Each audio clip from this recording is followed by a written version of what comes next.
வணக்கம். Group 2A counselling எந்த நேரத்துலையும் அதற்கான அறிவிப்பு வெளியிடப்படலாம் அப்படிங்கிற ஒரு நிலைமை இருக்குது. ஸோ எலெக்ஷனுக்கு எலெக்ஷன் முடிஞ்ச உடனே அந்த தகவல் சொல்லுவாங்க அப்படிங்கிறத நம்ம எதிர்பார்க்குறோம். அப்போ மிக விரைவில் வந்துடும். அதுக்கு முன்னாடி நம்ம இந்த குரூப் 2A போஸ்ட் சீரியஸ் அப்படிங்கிறத நம்ம பார்க்குறோம். Post selection series. அந்த போஸ்ட் செலெக்ஷன் சீரியஸில் இன்றைக்கி ரொம்ப முக்கியமான ஒரு துறை. அந்த துறை அப்படிங்கிறது உள்ளாட்சி நிதி தணிக்கை துறை அப்படின்னு நம்ம சொல்லுவோம். லோக்கல் ஃபண்ட் ஆடிட் அப்படின்னு. ஃபர்ஸ்ட் ஆஃப் ஆல் இந்த துறையை பொறுத்த வரைக்கும் ரொம்ப ஒரு முக்கியமான விஷயம் என்ன அப்படின்னா, மற்ற துறைகள் எல்லாமே நம்ம வேலை செய்வோம். இந்த துறை மட்டும் மற்றவர்கள் செய்த வேலைகளை, நிதி சார்ந்த வேலைகளை அவங்க எல்லாமே சரியாக செஞ்சுருக்கிறாங்களா அப்படிங்கிற விஷயத்தை ஆய்வு பண்ணக்கூடிய ஒரு இடத்துல இருக்கிறது தான் LF audit.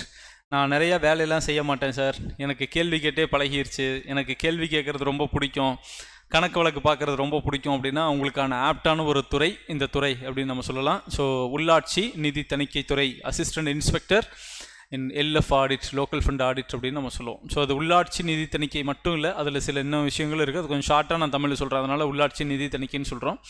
So assistant inspector இன் லோக்கல் ஃபண்ட் ஆடிட் அப்படிங்கிற ஒரு விஷயம். சரி, இந்த விஷயத்தில் என்ன செய்வோம் அப்படின்னா, அரசு சார்பாக இப்போ எப்படி நமக்கு நம்ம ப்ரைவேட்டில் நாம் ஒரு கம்பெனி நடத்துகிறோம், இல்லை நமக்கு ஏதாவது வரவு செலவு பண்ணுறோம் அப்படின்னா ஒரு ஆடிட்டரை வச்சு நம்ம எப்படி ஆடிட் பண்ணிக்கிறோமோ, அதுபோல் அரசின் செலவுகளை ஆடிட் செய்யக்கூடிய ஒரு விஷயம். அரசின் ஒவ்வொரு துறைகளுக்கும் நிதி அமைச்சகத்திலிருந்து அவ்வளோ பணம் அலாட் பண்ணுறாங்க. அந்த அலாட் ஆகி வரக்கூடிய பணம் சரியாக தான் செலவிடப்பட்டிருக்கா, அது முறையாக பயனாளிகளுக்கெல்லாம் போய் சேர்ந்துருக்கா, இல்லை வேறு வகைகளில் ஏதேனும் செலவிடப்பட்டிருக்கா, அந்த செலவிடப்பட்ட கணக்கு தலைப்புகள் எல்லாமே சரியாக இருக்கா, சரியான ஹெட்டில் தான் அதை அக்கௌண்ட் பண்ணியிருக்காங்களா, சரியான ஹெட்டில் தான் அதை ரெமிட் பண்ணியிருக்காங்களா. ஸோ இந்த அரசின் பணம் சார்ந்த வரவு செலவுகளை தணிக்கை செய்யக்கூடிய ஒரு முக்கியமான அமைப்பு லோக்கல் ஃபண்ட் ஆடிட் அப்படின்னு நம்ம சொல்லுவோம். ரைட். அப்போ நமக்கு அந்த ப்ரிலிமினரி எக்ஸாம் படிக்கிறப்பெல்லாம் நம்ம படிச்சிருப்போம், CAG அப்படின்னு ஒருத்தர் படிச்சிருப்போம், comptroller and auditor general of India அப்படின்னு. ஒட்டுமொத்த இந்தியாவின் மத்திய அரசு சார்பாக ஒதுக்கப்படுகிற அந்த பணத்துக்கெல்லாம் ஆடிட் பண்ண வேண்டிய பொறுப்பு CAG கிட்ட இருக்கும். அது மாதிரி ஒரு ஸ்டேட் கவர்மெண்ட்டு அலாட் பண்ணுற பணத்தை ஆடிட் பண்ணக்கூடிய பொறுப்பு லோக்கல் ஃபண்ட் ஆடிட்டுக்கு இருக்குது. இதே மாதிரி இந்த ஆடிட் பர்பஸ்லேயே ஏற்கனவே இன்னொரு போஸ்ட் ஒன்று பார்த்துருந்தோம், ஆடிட் இன்ஸ்பெக்டர் இன் HRNC அப்படின்னு நம்ம பார்த்துருந்தோம். கரெக்டுங்களா? அது ஞாபகம் இருக்கும்னு நினைக்கிறேன். அப்போ அந்த HRNC ஆடிட்டில் என்ன பண்ணுவாங்கன்னா, குறிப்பாக கோயிலை மட்டும்தான் ஆடிட் பண்ணுவாங்க, அதுவும் இந்து கோயிலை மட்டும்தான் ஆடிட் பண்ணுவாங்க. HRNC இன்ஸ்பெக்டரை எடுக்கிறதுக்கே நீங்கள் இந்துவாக மட்டும்தான் இருக்கணுங்கிறது ஒரு கண்டிஷனு. கிறிஸ்தவர்கள், முஸ்லீம்கள் அந்த போஸ்ட்டை எடுக்க முடியாது. அப்போ HRNC ஆடிட்ரு இந்து கோயிலை மட்டும் ஆடிட் பண்ணுவார். அப்போ பிற கிறிஸ்துவ அரசின் கட்டுப்பாட்டுக்குள்ளே வரக்கூடிய ஒரு மாஸ்கோ, ஒரு சர்ச்சோ, இல்லை முஸ்லீம்களின் வக்ஃப் போர்டு அந்த மாதிரியான இருக்கிற நிலங்களோ, ஏன்னா வக்ஃப் போர்டு அப்படிங்கிறது பண்டைய காலத்தில் முஸ்லீம்கள் அவர்கள் சமுதாய முன்னேற்றத்திற்காக ஆயிரக்கணக்கான ஏக்கர் நிலங்களையும் பொருளையும் கட்டடங்களையும் சொத்துக்களையும் கொடுத்துட்டு போயிருப்பாங்க. அதன் மூலமாக வருகிற வருவாய் எல்லாமே சரியாக போகுதா, சரியாக செலவு பண்ணுறாங்களா அப்படிங்கிறது எல்லாமே கண்காணிக்க வேண்டிய இடம் வக்ஃப் போர்டு. அப்போ அந்த வக்ஃப் போர்டு பண்ணுற அந்த வேலைகள் சரியாக நடக்குதாங்கிறத பார்க்குறது இவங்க. இப்போ HRNC ஆடிட்டர் இந்து கோயில்களை மட்டும் பண்ணுறாரு அப்படின்னா, எல்எஃப் ஆடிட்டு முஸ்லீம் மாஸ்க்கு அண்டு வக்ஃப் போர்டு இது மாதிரியான விஷயங்களையும் எல்எஃப் ஆடிட்டுக்குள்ளே வரும். சரி, அப்போ இந்த எல்எஃப் ஆடிட்டு யாரை தான் சார் ஆடிட் பண்ணுவாங்க அப்படின்னா, இவங்க ஆடிட் பண்ணாத துறையே இல்லை, எல்லாரையுமே ஆடிட் பண்ணுவாங்க. அதுதான் எல்எஃப் ஆடிட்டோட ஒரு பெரிய ஸ்பெஷல். எல்எஃப் ஆடிட்டை பொறுத்த வரைக்கும் நம்ம 2 கேட்டகரியாக பிரிப்போம். ஒன்று இன்டர்னல் ஆடிட்டு, இன்னொன்று லோக்கல் ஃபண்ட் ஆடிட் அப்படின்னு நம்ம சொல்லுவோம். ஒன்று இன்டர்னல் அப்படிங்கிறதுக்குள்ளே எதெல்லாம் வந்துடும்னா, தமிழக அரசின் அனைத்து துறைகளும் வந்துடும்.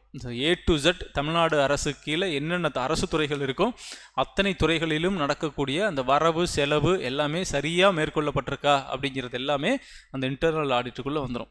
ஸோ அந்த லோக்கல் ஃபண்ட் ஆடிட் அப்படின்னு ப்ராப்பராக வர ஒரு விஷயத்துக்குள்ளே யார் வருவாங்க அப்படின்னா, அது லோக்கல் ஃபண்ட் ஆடிட்டுங்க, லோக்கல் பாடிஸோட ஆடிட்.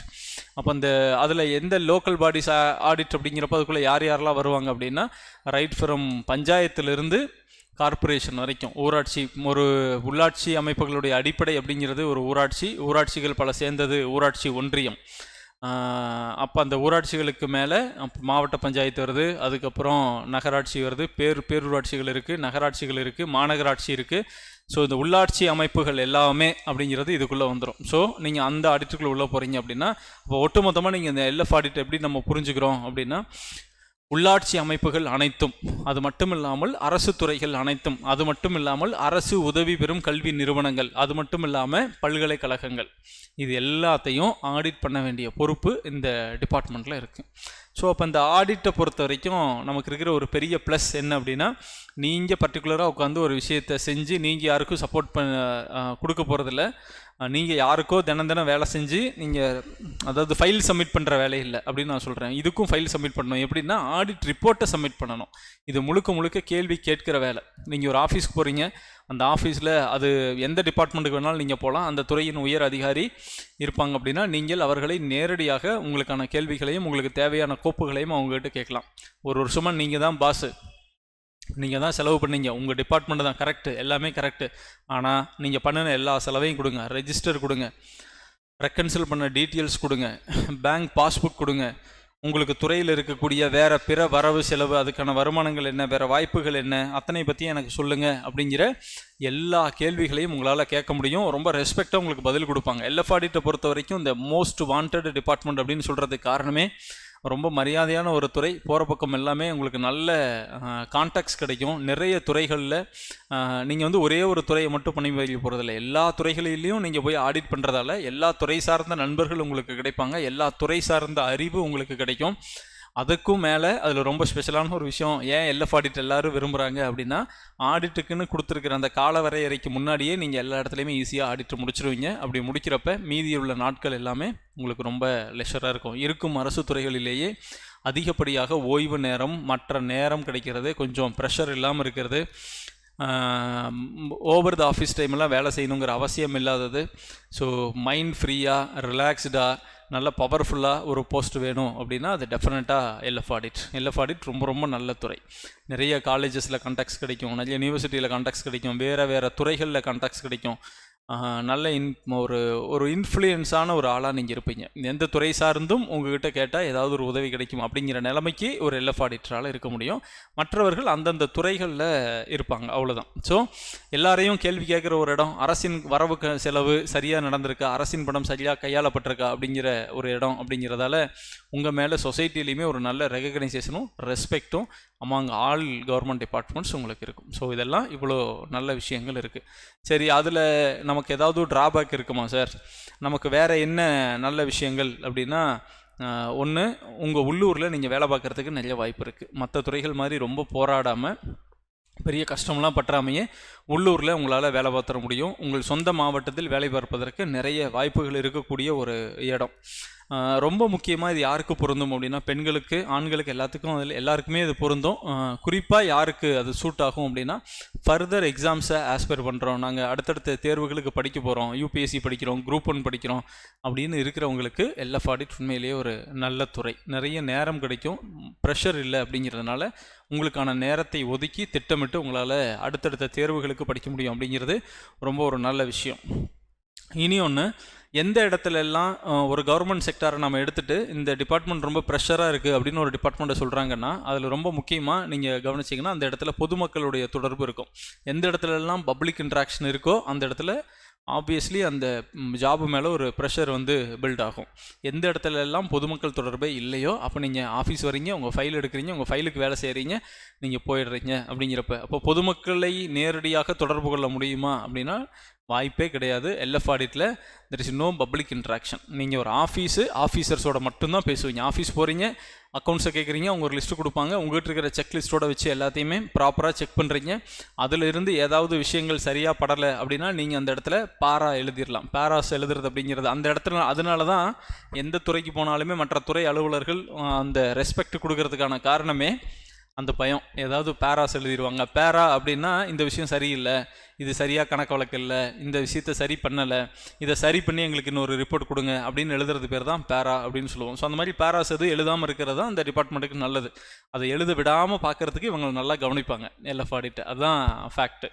அதனால் நல்லா கவனிப்பாங்க. இந்த சென்ஸ் அவங்களுக்கு உரிய ரெஸ்பெக்ட் கொடுப்பாங்க, வேணுங்கிற டேட்டாஸ் கரெக்டாக கொடுப்பாங்க, கேட்குற விஷயத்த கொடுப்பாங்க, எதையும் டினை பண்ண மாட்டாங்க. சரியாக இருந்தால் நீங்கள் சரின்னு எழுத போகிறீங்க, சரி இல்லாத விஷயங்களை சரி இல்லைன்னு எழுதிட்டு வர போகிறீங்க, அவ்வளோதான். அப்போ இந்த நம்ம வேலை அப்படிங்கிறது only with officials, not with people. இந்த இடத்துல பீப்புள் இன்ட்ராக்ஷன் இருக்குது, அது இருக்காது. அதுதான் பலமோ அதுதான் பலவீனமோ. சில பேருக்கு பொதுமக்கள் நிறைய பேர் நான் பார்க்கணும், பேசணும், அவங்களுக்கு நேரடியாக அதை உதவி செய்யணும் அப்படிலாம் நினைப்பீங்க. அவங்களுக்கு இந்த போஸ்ட்டு சூட் ஆகாது. மக்களை நேரடியாக சந்திக்காமல் அலுவலர்களை மட்டுமே சந்தித்து செய்ய வேண்டிய ஒரு பணி. அதை தாண்டி பொலிட்டீஷியனோட இன்ட்ராக்ஷனும் கிடையாது. ஸோ பப்ளிக் இன்ட்ராக்ஷனும் கிடையாது, பொலிட்டீஷியன் இன்ட்ராக்ஷனும் கிடையாது. அப்படிங்கிறப்ப ஆப்வியஸ்லி ப்ரெஷர் வந்து கண்டிப்பாக பில்ட் ஆகவே ஆகாது. இதில் இருக்கிற பெரிய ஒரு செட்பேக் இல்லை ஒரு ட்ராபேக் அப்படிங்கிறது இப்போ சமீப காலமாக, இதுக்கு முன்னாடிலாம் நல்ல ஸ்பீடாக ப்ரொமோஷன்ஸ் வந்துட்டு இருந்துச்சு. பட் இப்போ அந்த ப்ரொமோஷன் வந்து கொஞ்சம் டிலே ஆகுது. அப்போ இது நார்மலாக இதனோட ப்ரொமோஷன் சைக்கிள் என்ன அப்படின்னா, ஃபஸ்ட்டு நீங்கள் அசிஸ்டன்ட் இன்ஸ்பெக்டராக வேலைக்கு சேருவோம், அதுக்கு அடுத்தது டெப்புட்டி இன்ஸ்பெக்டர், அதுக்கு அடுத்தது இன்ஸ்பெக்டர், அதுக்கு அடுத்தது அசிஸ்டன்ட் டைரக்டர், அடுத்தது டைரக்டர். அதுதான் இந்த order. Assistant inspector, deputy inspector, inspector, assistant director and director, இந்த ஆர்டரில் தான் வரும். பட் இன்றைக்கி assistant inspector of local fund audit அப்படிங்கிறவங்க அடுத்தது டெப்புட்டி இன்ஸ்பெக்டர் அப்படிங்கிற ஸ்டேஜுக்கு போகிறதுக்கு இப்போ இருக்கிற பேட்ச்சு இருக்கிற இந்த சீனியாரிட்டிலாம் பார்க்குறப்ப குறைந்தது 10 வருடங்கள் ஆகும். இந்த ஒரு ப்ரொமோஷன், ஃபஸ்ட்டு ப்ரொமோஷனுக்கே இது will take nearly 10 years. So இது இப்போ ஹைலி யாருக்கு சூட் ஆகும் அப்படின்னு நான் சொல்கிறேன்னா, எனக்கு கொஞ்சம் வேலைப்பளு கம்மியாக இருக்கணும், வேறு எந்த ப்ரெஷரும் எக்ஸ்டர்னல் ப்ரெஷர் எதுவும் இருக்கக்கூடாது, அடுத்த எக்ஸாமுக்கு நான் படிக்கிறேன் அதுக்கு எனக்கு கொஞ்சம் ஹெல்ப்ஃபுல்லாக இருக்கணும். அப்படிலாம் இருக்கிற மாதிரி இருந்தால் நான் அடுத்தடுத்த தேர்வுகள் எழுதுறதுக்கு எனக்கு ஒரு வாய்ப்பு வேணும்.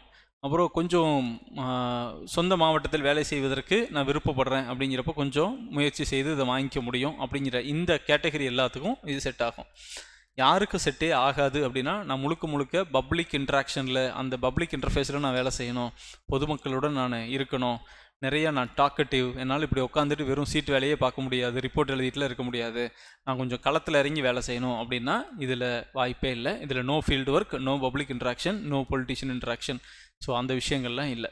அப்போ இந்த விஷயங்கள், அது குறிப்பாக இப்போ எலெக்ஷன் நடக்குது, பார்லிமெண்ட் எலெக்ஷன் நடக்க போகுது. இந்த சமயத்தில் லோக்கல் ஃபண்ட் ஆடிட்டோட ரோல் வந்து ரொம்ப முக்கியம். இந்த தேர்தல் செலவினங்களை கட்டுப்படுத்துறது, அந்த விஷயங்கள் எல்லாத்தையும் கண்காணிக்கிறது, அதுக்கான ரிப்போர்ட்ஸ் எல்லாமே. ஏன்னா ஆடிட் அப்படிங்கிறப்ப இவர்களுடைய பணி இன்றியமையாத பணி. அதனால் எல்லா இடத்துலையுமே அரசின் அனைத்து துறைகளிலும் நடக்கும் வரவு செலவு கணக்குகளை சரிபார்த்து அரசுக்கு அறிக்கையாக கொடுக்க வேண்டியதும், தவறுகள் இருப்பின் அதை சுட்டிக்காட்டி அதை திருத்திக் கொள்வதற்கு அந்த துறைக்கு ஒரு அறிவுரை வழங்க வேண்டியதும் இந்த எல்எஃப் ஆடிட்டோட வேலை. ஸோ இந்த போஸ்ட் வந்து நமக்கு இந்த தடவை எவ்வளோ போஸ்ட் இருக்குது அப்படின்னா, 40 அசிஸ்டன்ட் இன்ஸ்பெக்டர் இன் லோக்கல் ஃபண்ட் ஆடிட் 45 போஸ்ட் இருக்குது. 45 போஸ்ட் வந்து அந்த டிபார்ட்மெண்ட்டில் இருக்குது. இப்போ இந்த 45 போஸ்ட்டு கண்டிப்பாக அதிகப்படியான போட்டி இருக்கும்.